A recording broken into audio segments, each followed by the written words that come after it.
Vous avez tous déjà entendu parler du naufrage du Titanic, mais savais-tu qu'il y avait eu un autre naufrage quasiment aussi désastreux qui s'est déroulé il y a 110 ans jour pour jour?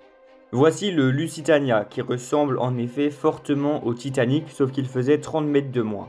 C'était donc aussi un géant des mers et tout aussi luxueux. Lui aussi a sombré. Mais là ce n'est pas la glace qui a frappé, c'est une torpille. 7 mai 1915, 14h10. Le Lusitania est en vue des côtes irlandaises. Il revient de New York, direction Liverpool.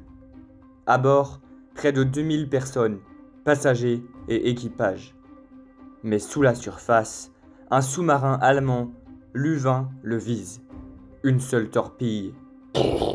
Explosion côté tribord, près de la salle des chaudières. En seulement quelques secondes, le paquebot gîte fortement. Les passagers se ruent vers les canots, mais c'est le chaos. Le navire penche beaucoup trop, la moitié des canots est inutilisable. Certains tombent à l'eau, d'autres s'écrasent sur les passagers. Et puis, deuxième explosion. Mais là, elle vient de l'intérieur.